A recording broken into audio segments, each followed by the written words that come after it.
Welcome to another episode of Intensity. Today we'll be talking about the importance of having a wealth mindset.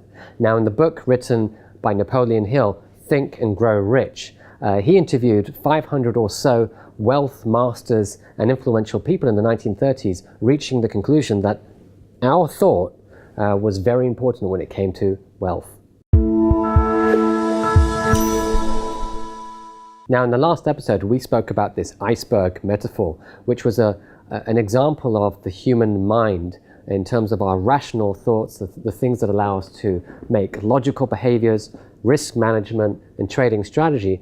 But the fact that the 80% of our behavior is actually controlled through subconscious habits, values, perceptions, beliefs, and fears. So it's this greater control of our subconscious feelings and emotions that actually control our rational mind. Now, money amplifies the human condition.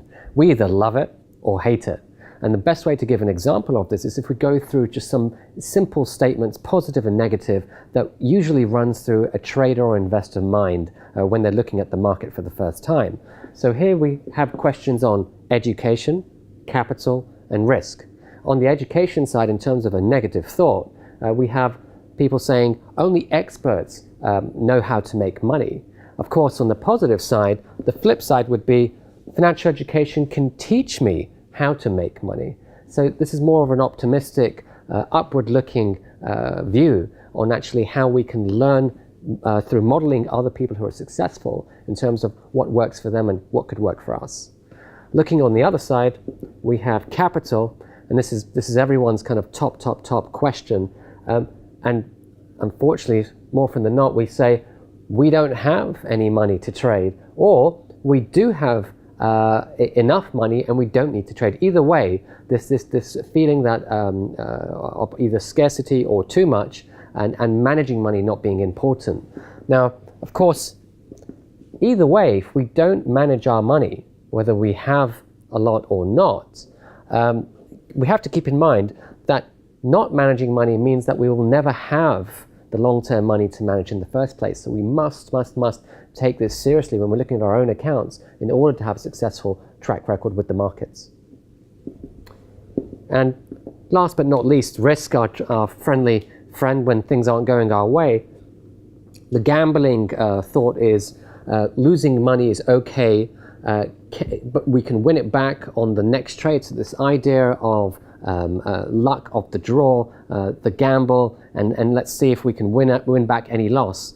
The reality is loss matters, and it can either make or break your account. And when we're looking here on the positive interpretation, risk management is paramount. Don't risk more than X percent. The average is 2% or thereabouts. You need to know how much your risk is. You need to have a fixed number and make sure that fixed number allows you to stay in the game long enough so the probabilities can be in your favor. Now, as part of your wealth strategy, it's very important to actually focus on the mental thoughts that we're thinking on an active basis. And to help with that, think of this wealthy acronym. We break it down letter by letter. W starts by write your goals down. It's the first thing I always ask traders and investors to begin with. You need to know the objectives for actually trading in the first place and write them down. Be very specific, be brave. Go out of your comfort zone just to make sure that there's a lot of growth scope in that goal that you're setting yourself. And the other thing is make sure you envisage the future. So go through almost an artificial projection of that positive scenario. How would you feel if you did achieve those goals that you've set yourself? It's very important to train the mind, just like athletes condition themselves before a race. Science has often proven that this really is the difference between winning and losing in anything in life. Affirmation is a big part of this. We've got to go through the process of repetitive training of why we want the goal or the certain desire that we're setting ourselves, let's say within the financial market, and actually feel what you're saying. Don't just don't just talk the talk. Make sure you're walking the walk and you're feeling the emotions so that you can really anchor it in. That will really help to train the body, train the mind to focus on that goal that you've set yourself as part of the trading and investing. Listen to your inner voice. This is very important, especially for all of us that have other voices going on in our head. We all know that experience, particularly when it's our friends or colleagues who might be being negative and projecting things on us. We need to make sure that we are listening to our voice, not someone else's voice, not even all the voices going on in our head. And think of it as your moral compass, your gut instinct, giving you that navigation ahead towards your goal.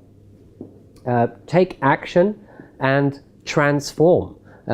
Taking action is the best remedy to procrastination. Anyone who just finds it very difficult to make a decision, just take action, and take massive action, because ultimately that will at least give you momentum and allow you to break out to that next new level that you need to be successful. And of course, as part of that, it needs to be transformative. You need to go from one step to the next in order to actually accelerate your growth in the best way possible. Hold the vision. And this is very important when we have the zigzags in life. Nothing to avoid that, but just try and moderate the zig and the zag and make sure that you're actually focused on your vision no matter what. So no matter how much shaking is going around you, stay focused on that vision and don't give up and persevere. And very last but not least, you're in control. And I'll say that one more time. You're in control, no one else. Avoid the excuitis scenario where you're just pointing on everyone around you and blaming scenarios, blaming people. Take responsibility, but also know that no matter what happens, so long as you just focus on setting the sail of that boat that you're sailing, any storm is just going to pass by, because ultimately it's your power of just staying focused and being in control, getting back that control, that will really help with that wealth mindset. Now remember that self-awareness is the first step to applying that wealth mindset.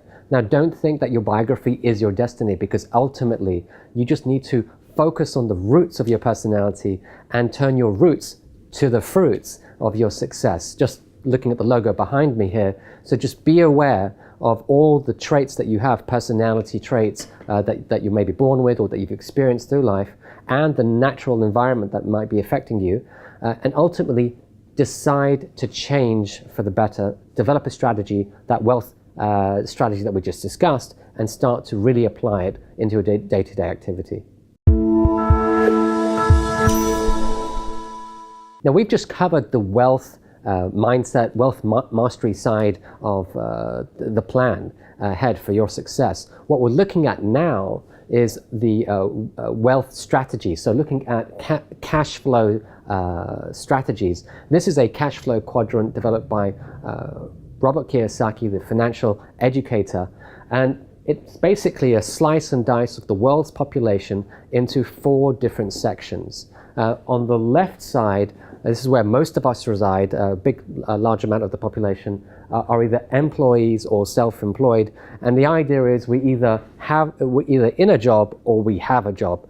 But the point here is that we have to sell our time for money. We might be passionate about what we do, but ultimately we're limited because of the model of how things work. We tend to pay more taxes, and you can fill in the rest. But ultimately, what most of us do want to do is to migrate to the right side. The right side is basically where we start to develop passive income. So that's money that is made whether you're at work or not. It just keeps on coming through because of some successful business model that you've developed or an investment that is working your way. And that's why it's the business owners or the investors that tend to produce passive income. Now, the business owners, we have to think in terms of things which are successful and scalable. Think of a big business, McDonald's franchise situation, or the Facebooks of this world, where people are able to kind of scale out to many people around the world. And then investors, this is probably what we can all really focus on, whether we have a business, have a job, or anything in between. Ultimately, it's thinking, how can we make any kind of money that we have work for us? And so keep this in mind when you're looking at your own accounts before you actually look into trading or investing in the markets, because this can really help with your mindset when actually looking at those opportunities ahead. Now, a popular question is, how do we start? And the best way is through actually looking at how we manage our own accounts on a day-to-day basis. Now, in famous wealth books, they always talk about paying yourself first. So when you actually get that income or that investment return that you've just received, make sure that you're reinvesting it, or you're putting it into a passive strategy of some sort before you actually start thinking about the expenses of the month or the year. So before you spend the money on the investment, then on the expenses. Obviously, this is going to be the largest part of your account. Then think of a save bucket, and finally a share bucket. Save, of course, it's the smallest amounts that can compound over time. Remember, compounding is one of the 8 wonders of the world. If you just start with a fixed figure on a regular basis, think of it as an additional tax. That is your rainy day account for the future, or a freedom bucket just in case you actually do want to think big and plan ahead for the future. And lastly, share. This is more to do with kind of the charitable situations where you're looking for some goodwill contribution to society. It isn't just about sharing, it's also about the attitude for gratitude, and ultimately it helps us break away from this idea of scarcity and you basically start to get into this area of abundance. So energetically and just from a money perspective, you start to open yourself up more to money when you think of different ways of managing your money, but also ultimately when you actually are in a position where you can actually start to share some of that income that you developed. Rules still matter, and when it comes to managing money, we really must focus on robust and reliable rules. The first one out of 7 that I use, which is balanced mindset and peak performance. We really have to make sure that this supercomputer is running in an optimum state. Once we actually get into that zone, in order for us to have successful strategies, we then also need to make sure that real money is only invested once the strategy has been tested. So make sure that you feel that the strategy you're about to employ with your own money has been reliably tested and that the probabilities are in your favor. Third point is only invest with risk capital. So many times we consider risking money which either isn't our own or it's already been committed elsewhere. It's a big no-no. Think of just how much pressure that will put on yourself if that money is lost, heaven forbid. So it's just very important that you trade with money that is risk money. That will help with your trading and definitely help with your mindset. Now the 4th and the 5th points are all to do with the allocation of capital. So the first thing is make sure that you have a maximum limit in terms of how much is being traded at any one time. So don't trade with 100% of your equity, because what happens if you get wrong? That's it. The whole account is compromised. So 10% is a nice baby step maximum for your account. So that way you've got more chances of staying in equity. The other point here is to make sure that each of the trades has a minimum of 1 to 2% risk, just to make sure you have enough ammunition to fire in case you have consecutive losses, or in case it just takes that much longer to actually get that winning streak. Keep in mind, all of you who are very stressed and very concerned about losing money or about trading in general, the best advice here from a money management perspective is to reduce your risk. So if 2% is too much risk for you, drop it to 1.5%, drop it to 1%, 0.5%. There is no rush to make money too quickly. Just try and do it steadily and safely. And then point number 6, intelligent diversification. This is a great point made by hedge fund manager Ray Dalio, that the future is really not certain. So it's just very important for us to have some kind of a crisis hedge. Don't put all your eggs in one basket, and think about ways to intelligently diversify just in case. And also it's a great way to bet the winning horse and see which one gets to the finishing line first. And then at the very end, follow an active trading plan. At the end of the day, whatever your tried and tested trading plan is, you need to make sure you're following it in a disciplined manner. And let's keep in mind successful investor Warren Buffett, his famous rule. Rule number 1, never lose money. Rule number 2, never forget rule number 1. Risk management is a very key area that we do need to focus and understand the nature of the beast and the asymmetric risk reward that happens within the market, particularly the stock market, if we're long-only investment as an example.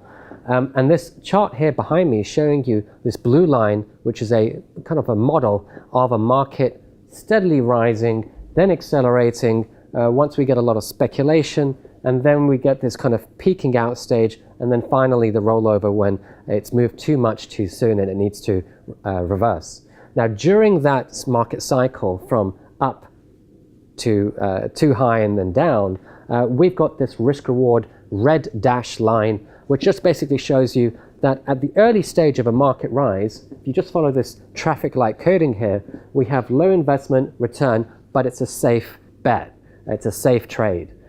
As we're starting to kind of go into the amber area, it's an optimal trade investment. We're making good money, but we're not taking too much risk. That's the red line just down there below. Then we get into this caution variation, where we're starting to make more money, but at this point we're starting to hit that risk pain threshold, and we need to start being risk averse, use tight stops, and just be a lot more vigilant.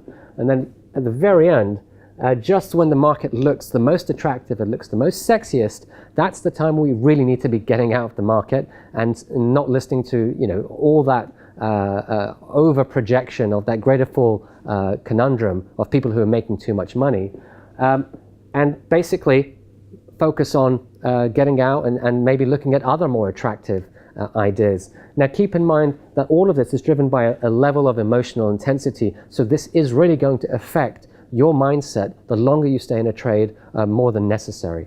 Now, one of the top questions we get asked is, so how do we improve our timing, and what happens if we get it wrong? And the truth of it is, I mean, we all have different strategies. Test out the one that works best for you. If it's a trend following strategy, maybe use moving averages and make sure you've tried and tested it. But ultimately, even if you get it wrong, timing, risk, money management, keep in mind this is all a learning process. Some of my best experiences is through learning through my mistakes. And in the words of Dr. Van Tharp, one of the leading trading psychologists, he actually talks about making mistakes and the importance of analyzing risk. And here he says, make a list of everything that can go wrong and determine how you will respond to that situation. That will be the key to your success, knowing how to respond to the unexpected. So train yourself for that unexpected mistake or risk scenario. And ultimately, the more better prepared we are, the more chance we have of succeeding, not just in the good times, but also in the challenging environments.